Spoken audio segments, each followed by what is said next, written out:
사시 수술 안내. 안녕하십니까? 본 영상물은 사시 수술을 시행받는 환자와 보호자분들께 수술의 개념과 과정, 주의사항 등에 대해 설명드리기 위해 제작되었습니다.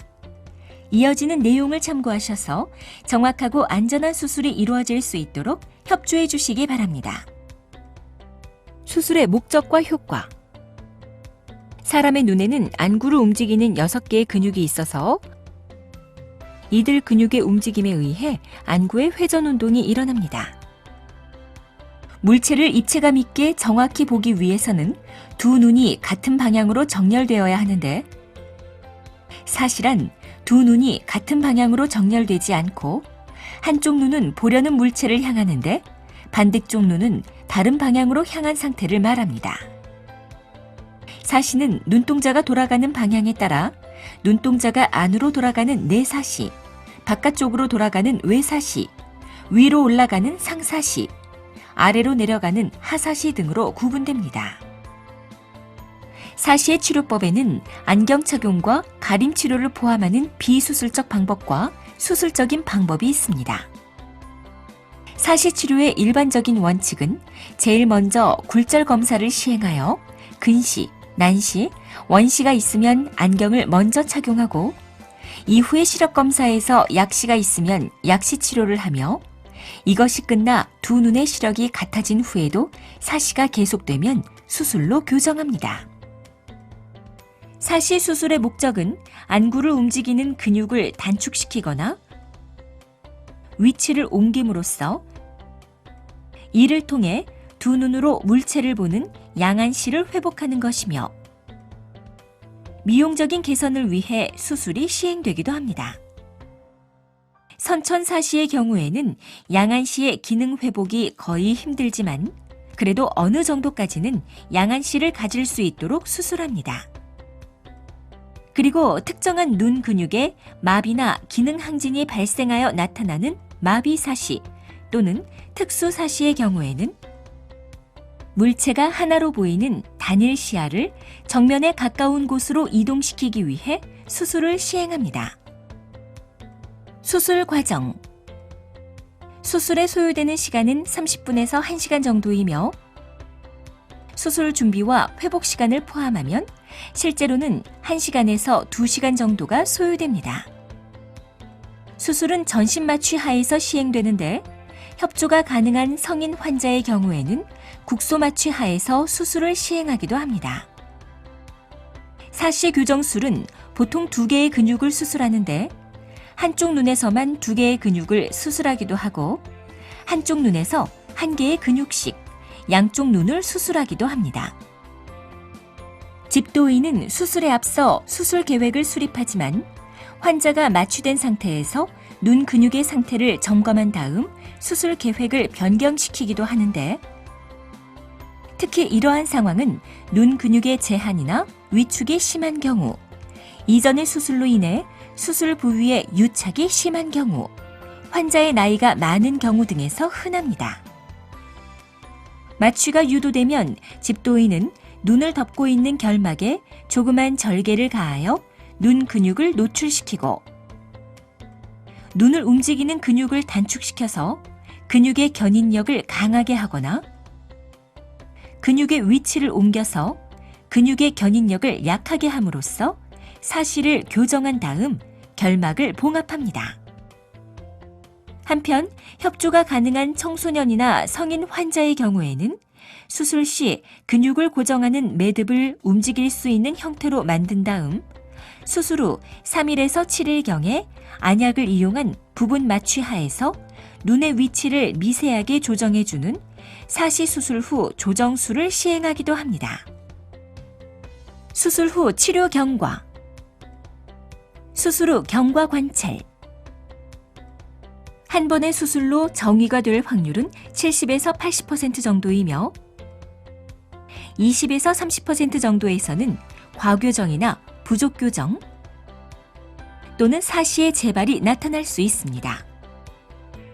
또한 성장기 어린이의 경우 근시 등의 굴절 이상이 나타나는 시기이므로 수술 후에는 이러한 경과들을 확인하고 적절한 조치들을 취하기 위해 주기적인 외래 추적 관찰이 필요합니다. 복시. 수술 직후에는 물체가 2개로 보이는 복시가 나타날 수 있는데 이러한 증상은 대개 6개월 정도가 지나면서 서서히 호전되지만 시간이 지나도 회복되지 않을 경우에는 프리즘 안경을 쓰거나 재수술이 필요할 수 있습니다. 과교정. 환자에 따라서는 수술 후 사시가 과교정되어 수술 전과 반대 방향의 사시가 나타날 수 있습니다. 특히 외사시를 수술한 후에는 대부분의 경우에서 내사시가 나타나는데 일반적으로는 6개월 정도의 시간이 지나면서 내사시가 줄어들므로 너무 걱정하지 않으셔도 되며 오히려 내사시가 나타나는 경우에는 외사시의 재발이 적어 바람직하기도 합니다. 하지만 내사시가 나타나는 동안에는 짧게는 수개월에서 길게는 수년간 프리즘 안경이나 막으로 된 프리즘을 안경에 부착해서 착용해야 할 수 있으며 아주 드물게는 재수술이 필요한 경우도 있습니다. 부족 교정. 환자에 따라서는 사시가 덜 교정되는 부족 교정이 나타나기도 하는데 부족 교정이 심하게 나타나는 경우에는 수개월 이상 관찰하다가 필요하다고 판단될 경우 재수술을 시행해야 합니다. 사시 재발. 어린이의 경우 안구의 운동 중추가 불완전하기 때문에 수술로 교정되었던 사시가 수개월에서 수년 정도의 시간이 지나면서 재발할 수 있으며 이러한 재발은 청소년이나 성인의 경우에도 발생할 수 있습니다. 눈 운동 이상. 환자에 따라서는 수술 전에는 보이지 않던 해리 상사시나 하사근 기능 항진 등의 눈 운동 이상이 수술 후에 나타나는 경우도 있습니다. 근시의 발생. 결론적으로 근시의 발생과 사시 수술과는 아무런 관련이 없습니다. 하지만 근시는 4, 5세 때부터 나타나기 시작하므로 환아에 따라서는 사시 수술을 받을 무렵부터 근시가 생기기 시작해서 수술 후에 근시 교정용 안경을 써야 하는 경우가 있으며 특히 부모님이 근시인 경우에는 자녀에서도 근시가 나타날 가능성이 매우 높습니다. 안경 착용. 수술 전에 안경을 썼던 경우에는 수술 후에도 계속해서 착용해야 합니다.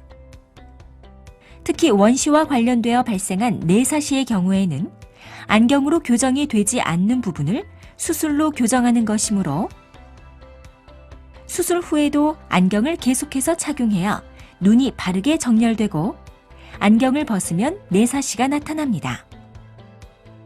한편 눈 모음 조절비가 큰 내사시가 수술 전부터 있었거나 수술 후 발생한 경우에는 이중 초점 안경을 착용할 수 있으며 수술 후 사시각이 적은 사시가 있는 경우에는 프리즘 안경을 착용하기도 합니다. 그리고 수술 후 근시, 난시, 원시 등 새로운 굴절 이상이 생기거나 심해지는 경우에는 이에 맞는 안경 착용이 필요합니다. 가림 치료. 사시 수술은 눈의 시축을 교정하는 수술이며 시력을 교정하는 수술이 아니기 때문에 수술 전부터 약시를 치료하기 위해 가림 치료를 시행했던 경우에는 수술 후에도 계속해서 가림 치료를 시행해야 합니다. 충혈 및 흉터. 눈의 충혈은 보통 3개월 정도가 지나면서 서서히 사라집니다. 하지만 환자에 따라서는 충혈이 장기간 지속될 수 있으며 특히 코 쪽 충혈은 시간이 지나도 남을 수 있습니다. 결막을 절개한 부위에는 흉터가 남게 되는데 흉터는 대부분 눈꺼풀에 덮여서 잘 보이지 않지만 염증 반응이 심하게 일어나는 사람의 경우에는 눈에 띌 수도 있습니다. 수술 후 주의사항. 감염을 예방하기 위해 수술 후 3, 4일간은 수술한 눈에 물이 들어가지 않도록 해야 하며 수술 후 한 달간은 눈병을 옮을 수 있는 수영장, 찜질방, 사우나 등을 피하시고 더러운 물이 눈에 닿지 않도록 주의합니다. 접합 부위가 손상될 수 있으므로 수술 후 한 달간은 눈을 누르거나 비비지 말아야 합니다. 수술 후 2, 3주가 지나면 결막을 봉합한 봉합사가 녹거나 빠져나오면서 눈에 이물감이나 충혈이 나타날 수 있는데, 이러한 경우에는 가까운 안과나 본원 외래 또는 응급실에서 빠져나온 실밥을 제거할 수 있습니다. 수술의 합병증과 부작용. 전신 마취로 인한 합병증. 협조가 가능한 성인의 경우에는 국소 마취를 시행하기도 하지만 소아의 경우에는 전신 마취 상태에서 수술을 받게 되는데, 환자에 따라서는 기관 삽관 과정에서 치아 손상이나 기도 손상, 폐흡인, 기관지 경련이나 저산소증, 마취제에 의한 간독성이나 신장독성, 악성 고열증 등이 나타날 수 있으며, 매우 드물지만 이러한 문제로 심각한 문제가 발생하기도 합니다. 한편 전신 마취 중 환자의 호흡은 인공호흡기를 통해 이루어지며 마취로 인해 호흡 중추가 억제되기 때문에 환자에 따라서는 폐포가 허탈되는 무기폐나 폐렴 등이 발생할 수 있습니다.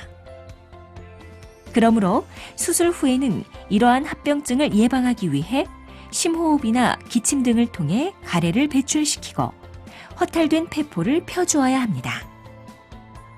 공막천공과 안내염. 공막은 안구의 바깥쪽을 싸고 있는 막으로 두께가 0.5mm 정도로 매우 얇기 때문에 눈 근육을 봉합하는 과정에서 천공이 발생할 수 있습니다. 대부분의 공막천공은 별다른 문제 없이 회복되지만 매우 드물게는 병균의 침입으로 인해 안내염이 발생할 수 있습니다.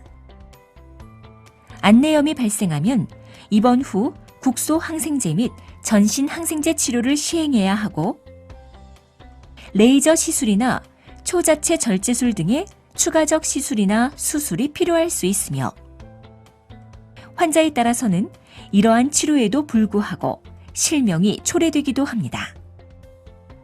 감염. 환자에 따라서는 눈 주변 조직에 감염이나 염증이 발생할 수 있는데, 이러한 경우에는 입원 후 국소 및 전신적인 항생제 치료를 시행해야 하며, 환자에 따라서는 수술적 치료가 필요하기도 합니다. 전안부 허혈.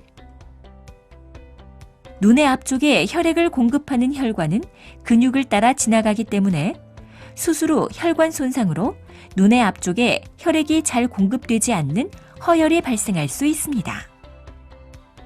이러한 합병증은 특히 한쪽 눈에서 3개 이상의 근육을 수술하는 경우나 환자의 나이가 많은 경우, 전신 혈관 질환이나 자가 면역 질환 등이 있는 경우에 발생할 위험이 높으며, 드물지만 수술 후 수년이 지난 다음에 허혈이 발생하는 경우도 있습니다. 전안부 허혈이 발생하면 눈의 통증, 각결막 부종, 포도막염, 저안압, 백내장, 홍채 위축 등의 증상이 나타날 수 있는데, 급성기에는 산동제나 항염증 치료 등이 효과를 나타낼 수 있지만, 증상이 심한 경우에는 드물지만 실명이 초래되기도 합니다. 수술을 시행하지 않을 경우 및 다른 치료 방법.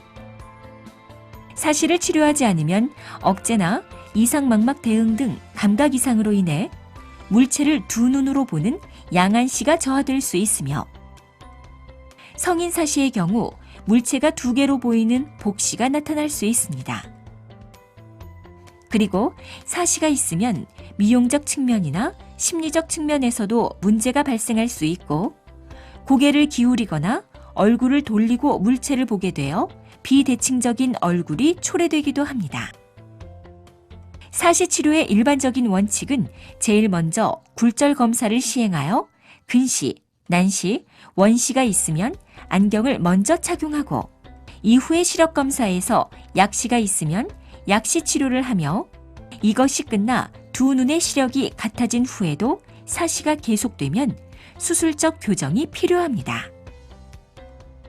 지금까지 사시 수술에 대해 설명드렸습니다.